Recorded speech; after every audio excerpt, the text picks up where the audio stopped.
Subscribe कीजिए हमारा channel और सुनिए रोज हॉरर स्टोरी। तो दोस्तों ये कहानी एक देपालपुर गांव की है, जिस गांव में कई सारे लोग रहते थे। वहीं से एक कहानी भेजी है रोहन नाम ने। रोहन उसकी बहन के साथ जो हादसा हुआ वो हादसा हमारे साथ शेयर कर रहा है और हम अपने दर्शकों को ये कहानी दे रहे हैं।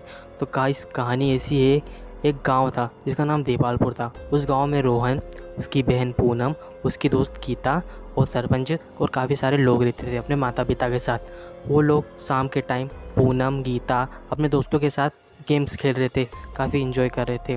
उस वक्त शाम हो चुकी थी। अब शाम के टाइम में वो थक गए। उनके घर के पास ही एक जंगल है जहाँ पर कुआँ है। वो लोग पानी पीने के लिए वहाँ गए। साथ ही साथ वो लोग डर भी रहे थे क्योंकि टाइम हो चुका था अपने घर जाने के लिए और काफ़ी अंधेरा भी हो गया था। उस वक्त मौसम भी काफ़ी ख़राब था। तो गीता, पूनम अपने दोस्तों के साथ पानी पीने के लिए कुएँ के पास चली गई। उस कुएँ में वो देखते हैं तो काफ़ी अजीब सी आवाज़ आ रही थी। उसमें से जो गीता रहती है वो पेड़ की तरफ गौर से देख रही होती है। तो पूनम उससे पूछती है कि क्या हुआ यहाँ पर, ऐसा क्यों देख रही है तू।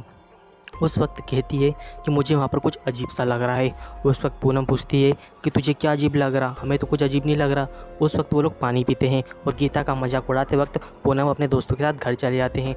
वो जब घर जाते हैं तब गीता के माँ बाप पूछते हैं कि जब मेरी बेटी तुम्हारे साथ गेम्स खेल रही थी तो तुम कहाँ गए थे और वो अभी तक घर क्यों नहीं आई। तो पूनम बताती है कि हम लोग उस गांव के कुएं के पास पानी पीने गए थे और वो काफ़ी डर गई थी, पर हमें लगा वो हमारे साथ ही आ रही है। पर जब हम घर आए तो हमें आपसे पता चला कि वो घर नहीं आई। उस वक्त पूनम भी काफ़ी डरी हुई थी क्योंकि वो गीता को जान चुकी थी, क्योंकि गीता ने उसे बताया था कि वहाँ पर कोई है। वो पेड़ काफ़ी अजीब दिख रहा था, अजीब व गरीब आवाज़ आ रही थी। पूनम अपने माता पिता के साथ अंधेरे रात को अपने पूरे गांव वालों के साथ उस पेड़ के जंगल में जाती है। उस जंगल में जाने के बाद वो काफ़ी खोजते हैं गीता को, पर वो गीता नहीं दिखती। वो लोग सुबह तक का इंतज़ार करते हैं और जैसे ही सुबह होती है गीता उसी पेड़ पर डाली पर बैठी हुई दिखाई देती है। पूरे गांव वाले लोग अचंभित रह जाते हैं। वो गीता को अपने घर ले जाते हैं। गीता वहाँ पर काफ़ी अजीब बिहेव कर रही थी। गीता खुद से ही बात कर रही थी, पागलों जैसी हंस रही थी, अजीब व गरीब तरीके से पानी पी रही थी, खाना खाने में बहुत ही झिझक रही थी। जिस तरह कोई जंगल में रहने के लिए तड़प रहा हो गीता उस तरह का व्यवहार कर रही थी। पूनम पूनम भी इस बात से काफ़ी डरी हुई थी। पूनम जब खेल खेलने गई अपने दोस्तों के साथ तो उसके साथ भी दोबारा वही हुआ जो गीता के साथ हुआ था। उसके माता पिता समझ गए थे कि ये भी उसी पेड़ में बैठी होगी। वो लोग शाम के टाइम सरपंच जी के साथ और गांव के मुखिया लोगों के साथ उस पेड़ के पास जाते हैं, पर उस पेड़ के पास कोई नहीं दिखाता था। जब अमावस्या की रात थी तब वो लड़की उस पेड़ के पास दिखाई देती है और गांव वाले उस पेड़ को काटने के लिए झिझक रहे होते हैं। पर उतने में ही उसके माता पिता कहते हैं कि हमें कुछ अजीब लग रहा है या कुछ काला जादू जादू टोना लग रहा है। तो वो लोग पूरे गांव के लोग तांत्रिक के पास जाते हैं।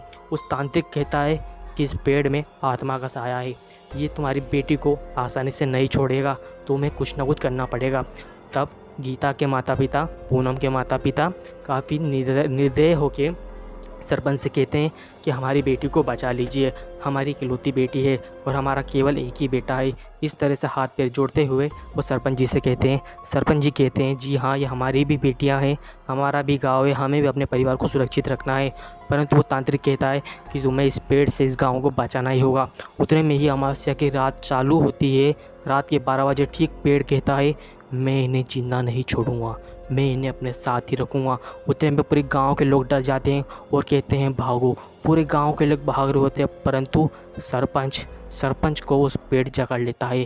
पूरे गांव के लोग वहीं रुक जाते हैं क्योंकि सरपंच नहीं तो पूरा गांव जिंदा नहीं बच सकता। इतना ही होता है।